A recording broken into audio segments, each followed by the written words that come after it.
Today we are dealing with replication best practices. Now, for this talk, we're going to assume you know how to set up replication. If you don't, it's still quality information here. A lot of this will be more meaningful if you're setting up initial replications, but you can certainly go in and change those after the fact with not a whole lot of grief.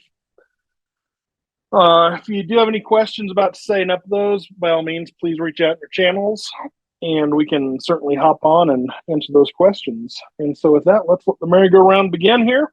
I am Will Stroh, Principal Customer Support Engineer. You've probably seen me in your channels from time to time. My avatar is a dog, so if you see a dog out there, that's one of my many mutts. She's a good one, though. Alrighty. So a couple things we're going to be covering today. 1, versioning. 2, policies and scheduling. And 3, job handling. There's actually a 4th one out there. It's a little surprise about the tail end, so make sure you're paying attention to the whole talk, and you can catch that one on the flip side there. But without further ado, let's jump right in here. So versioning, as far as best practices are concerned. So a little inside baseball, Qumulo replication history, if you will. Pre-501, and yes, I am looking at the people on this call, and I know some of you do have pre-501 systems out there. Pre-501 replication is based on a replication version itself. So for every version of Qumulo that came out, for example, 3.0, I believe was replication version 15. And there was dependencies between which version could talk to which other versions. Now, the dirty little secret was you could have things like 3.0 that would talk to version 5 perfectly fine. By the book, we would always say it's only 1 quarterly release, but there were ways around it.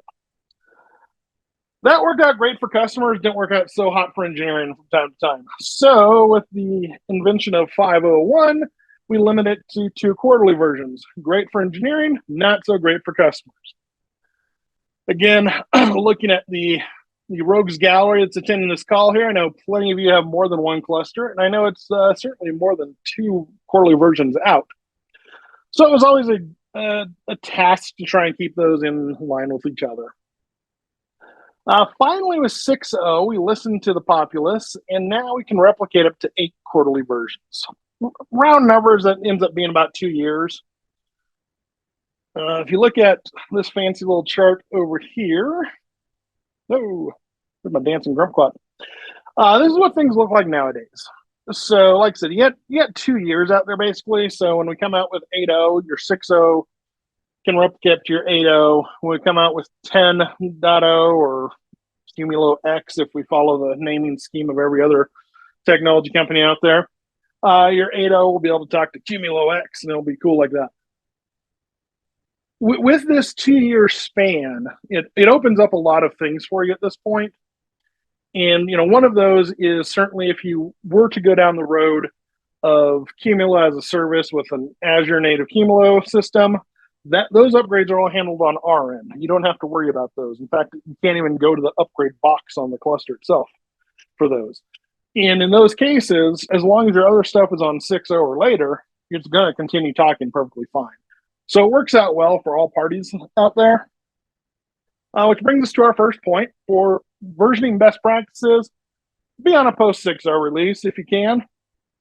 Those of you that aren't, feel free to reach out to me and we can get you up to those and get you in sync on something there. Now, I throw this little caveat out here, 6.1.1 for snapshot locking. We're going to focus on that in this next part here, or at least mention it. 6.1.1 is when snapshot locking shows up in the GUI. I want to say it was 6.0.2 when it showed up on the command line. Might be off by release there. But certainly in the GUI, we can now lock them out there. So realistically, you know, if you're focused on snapshot locking, be on 6.1.1 or later. Makes things a lot easier across the board. I want to take a moment to mention, if you do have any questions on anything, feel free to throw them into the Q&A tab out there on the Zoom session. We'll just cover those at the end unless I see something pop up that is relevant to the topic at hand immediately. All right, moving along, policies, schedules, all that good stuff. So policies are out there. They allow for as it says, per directory granularity. We'll get into that. We also deal with replication mode and snapshot locking here. So let's just dive in. Policies apply to a directory. Why do I want a policy out there? Well, it gives me the ability to be, as we said, it gives me the ability to be granular with it. And I can do things such as set up snapshots on a per policy basis to transfer over to the destination side, or at least keep those same snapshots on the destination side. So what do we mean by this? When we go into, let me see if it's on this next one here. Yep, there we go. When we go into a policy, we can set up how we want our snapshots to expire on the target side. As you can see here, we have same as policy, never automatically after X number of days. If I set this up to same as source, great, or same as policy. In this case, I'm going to keep a snapshot every minute, 24 hours a day, every day, delete after 2 minutes. That's going to be the same thing taking place on the destination side. Likewise, you can change that here, so automatically after 10 minutes, 10 days, whatever, however you want to set that up, you can go through and do that.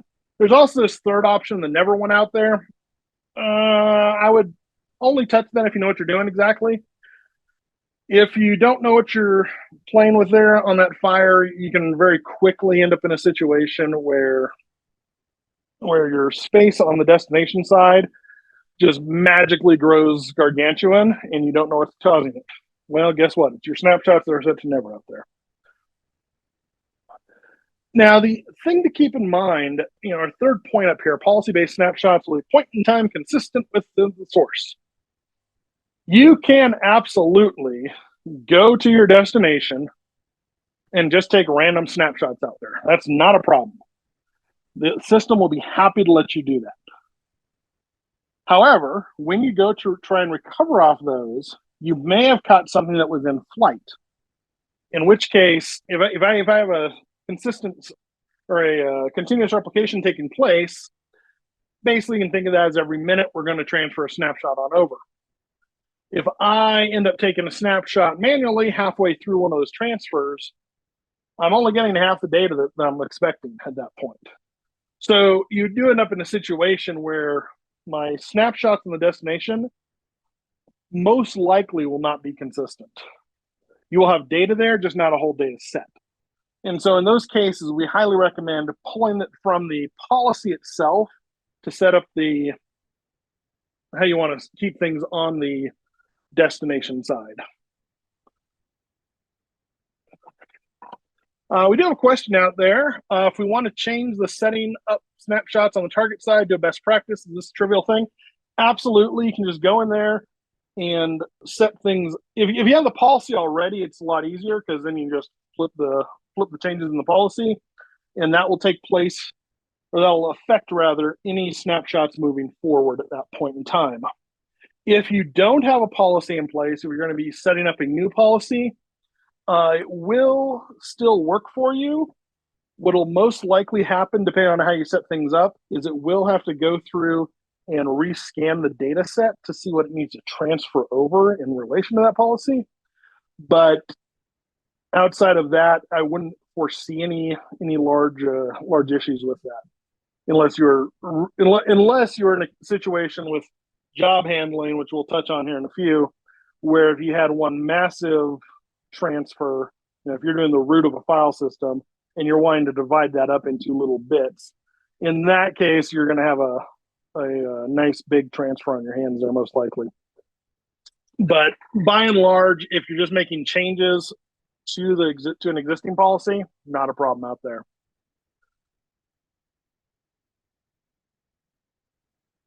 Alrighty. Now, we do have 3 different replication modes you can go with, depending on how things are in your business.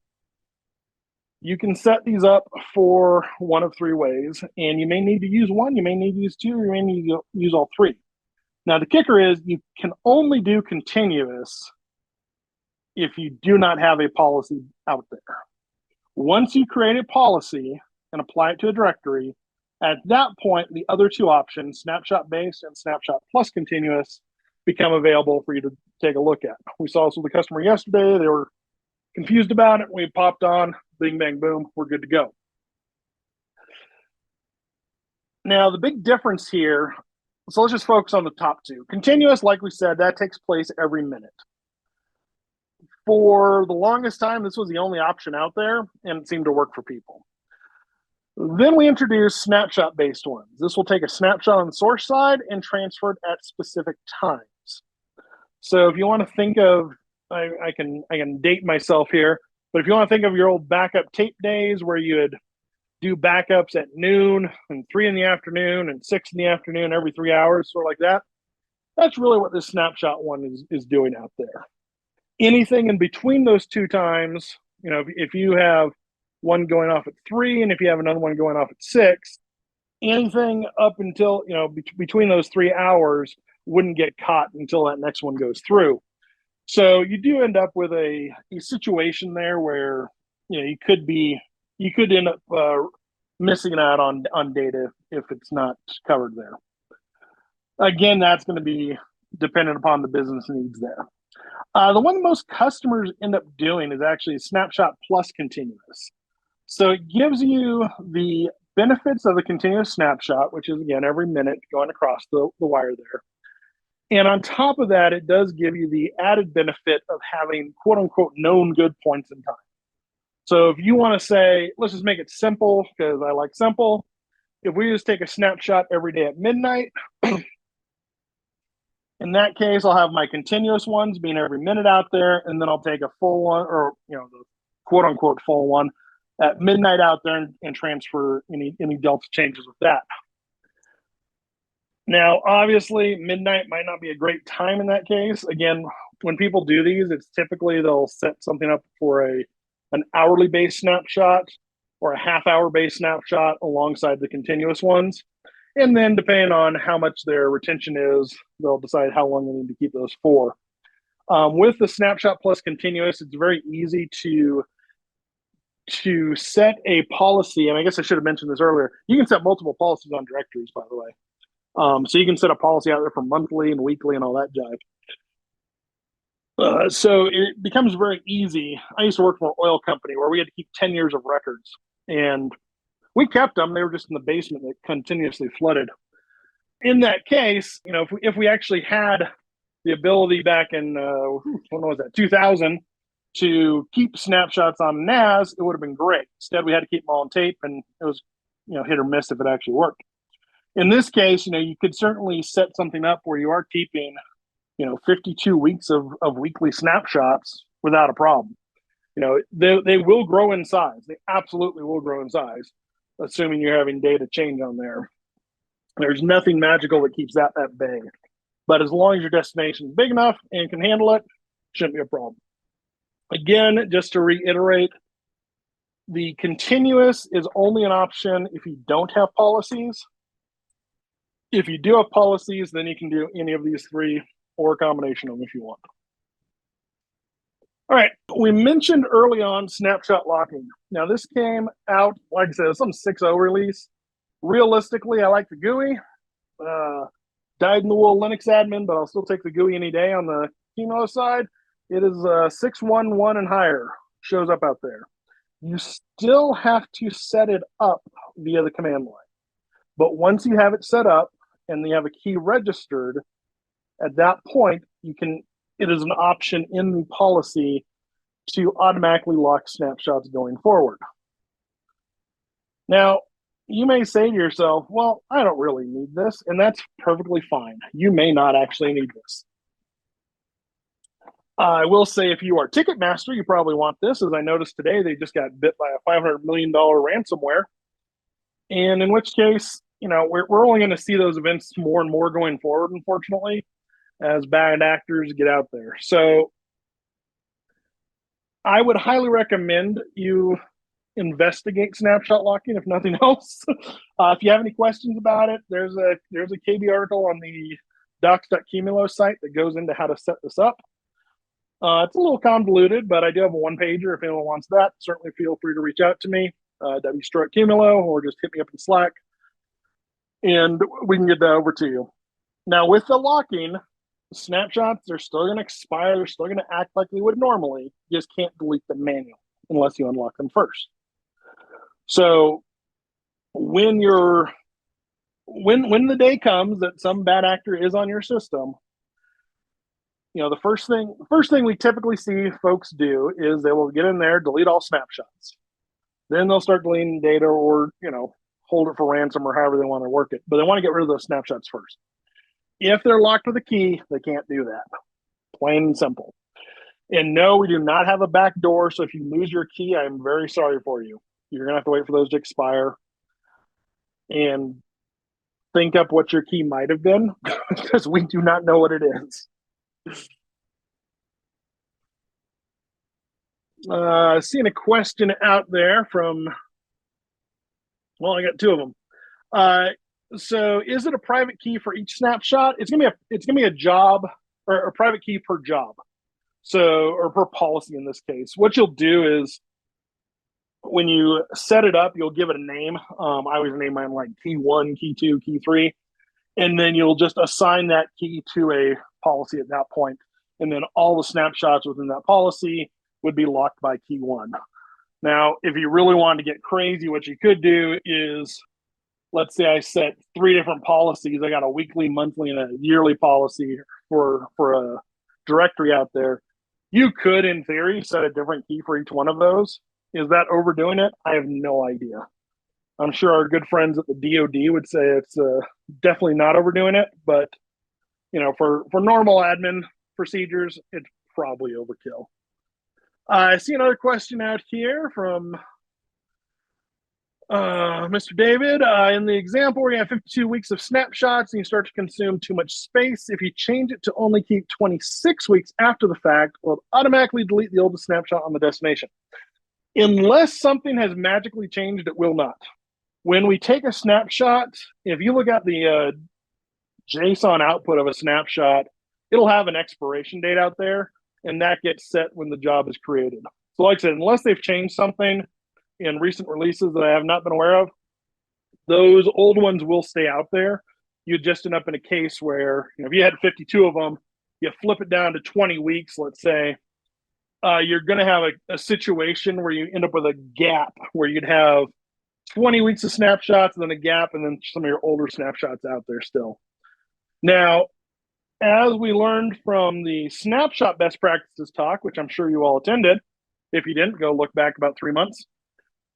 When you go to delete snapshots, 99% of the time, you always want to delete the oldest snapshot first and work your way forward. So in that instance there, if you were to flip it down to 26 and only keep that many, I would recommend giving some thought as to what to do with the other, what is that?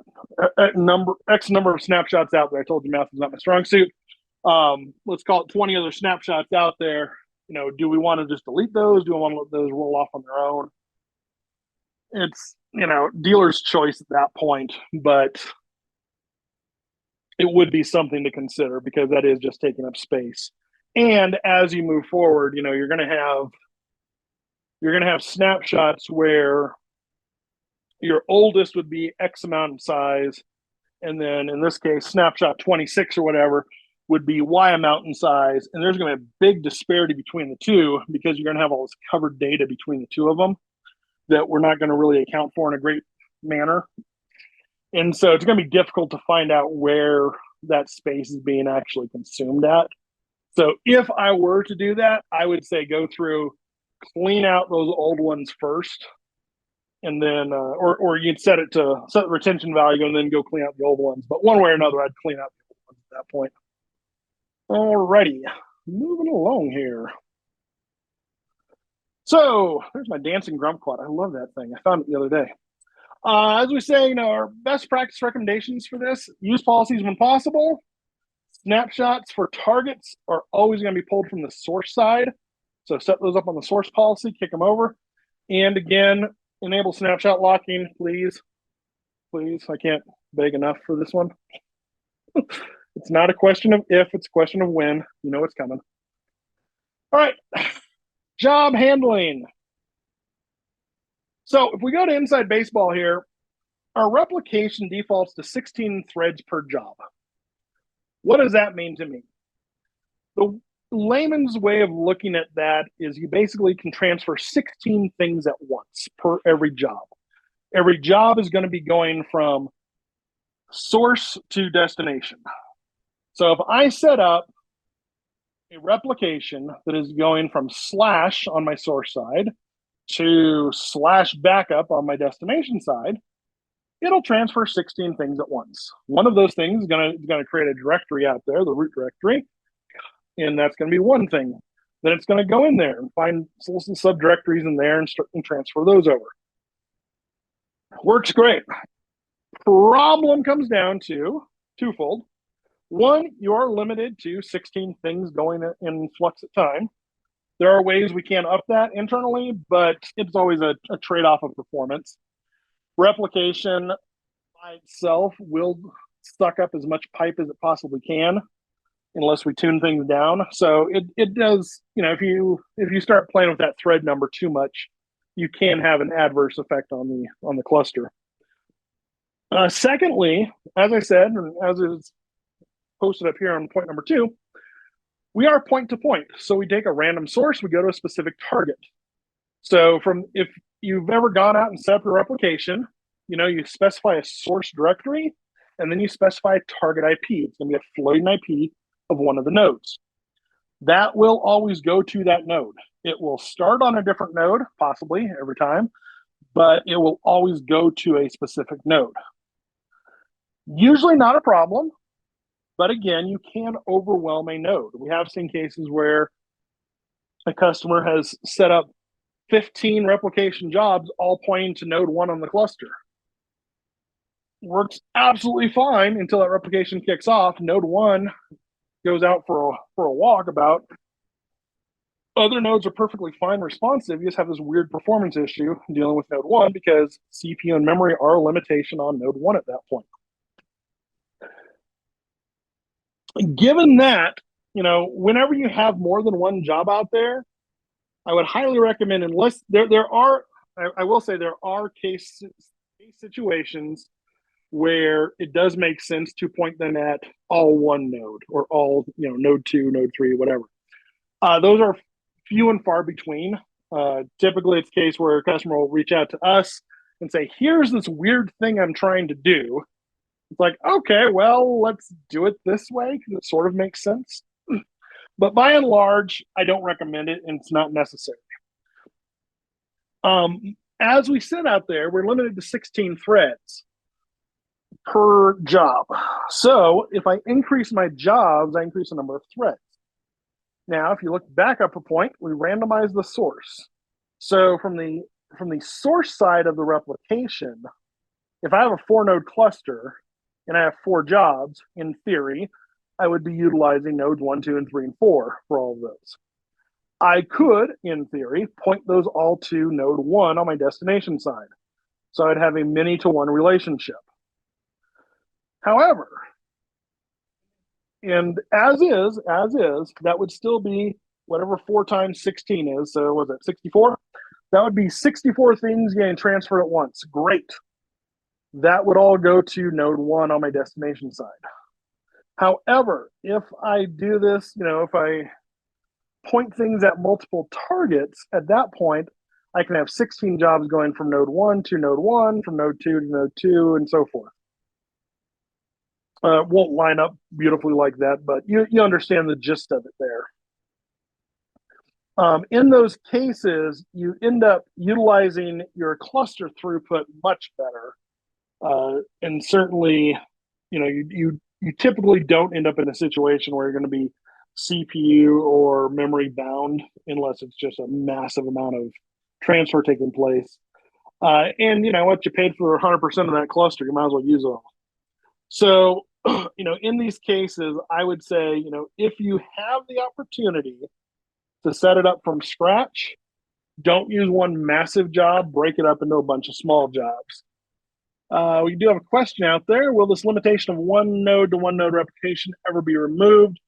It'd be super nice if we could have many to many replications for a single relationship. Yes, I did know you were going to ask that. I do not know if it's going to be removed anytime soon or not. In that case, unfortunately, the best answer I can give you for that would be to talk to your SE and ask them if it's on the roadmap. I unfortunately am not privy to the roadmap of replication outside of what we got these days. And as always, for anyone out there, I will say, if you do have requests like this or questions like this, your SE is typically the best place to go. They work for money. Well, we all work for money at the end of the day, but money does talk. And if it is something that is substantially of financial interest to you, I'm sure someone can make it happen. Alrighty, so best practices for job handling. Again, multiple jobs, small jobs over a single large job when possible, and each one pointing to a different node out there. Now, here's kind of the big, if you're going to do a screen capture of anything, this would be the screen to grab here. I thought I updated all that, preferably 6.3 stuff. Should be 6.1 or later for snapshot locking. These are the best practices we have out there. Again, upgrade to 6.0 or later, preferably 6.1.1. Policies when possible. Targets, snapshots on targets run from a source, locking, et cetera, et cetera. You can read this. Now, I said early on we did have a little fourth bullet point to talk about out there, and that's the one that's called out here. If you do not have a dedicated target, I would highly consider using something like Azure Native Qumulo. I set one of these up yesterday. It was 10 minutes from start to finish to set a 4-node cluster in play.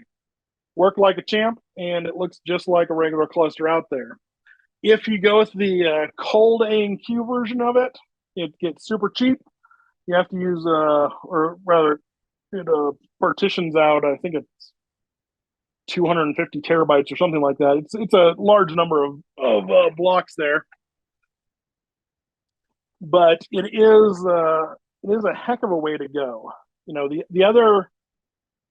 point we don't touch on is with replication here. The point we don't touch on is site location.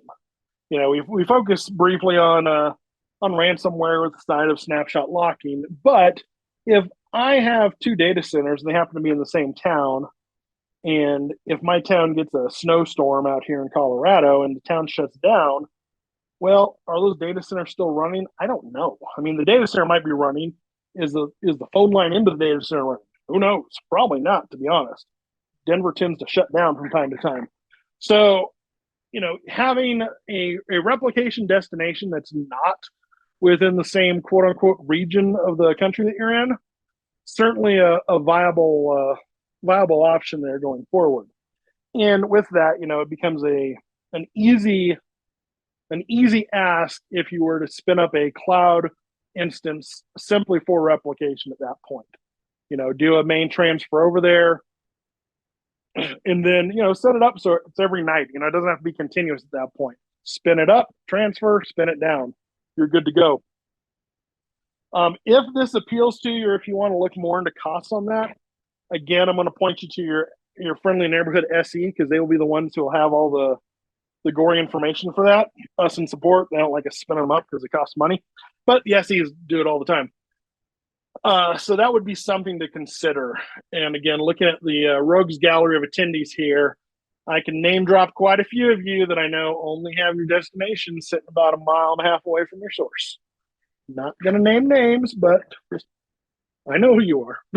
All right.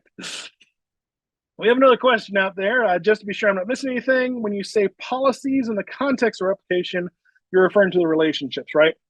So yes, it'd be the policy for that relationship. So if you go into your GUI, you're going to see, under the cluster tab, I believe it is, you're going to see snapshots. Then right below that's going to be policies, and then right below that's going to be replication. So what you do is you'd set up a policy on a directory, and then when you go into replication for that directory, if I'm transferring data, for example, I would go into policies, set a policy for the data directory, then go into the replication portion of it, and then at that point I can choose what policy I'm associating with that. And because I have data, then it will let me choose data for that one right there. Hopefully that answers the question. If not, hit me up in the Slack channel. We can go over things there. All righty. Any other questions and answers out there? We're zooming along here, so if you do have any, feel free to drop them out there. Otherwise, have a lovely rest of your day and take care out there. If you see any talking dogs, give them tacos.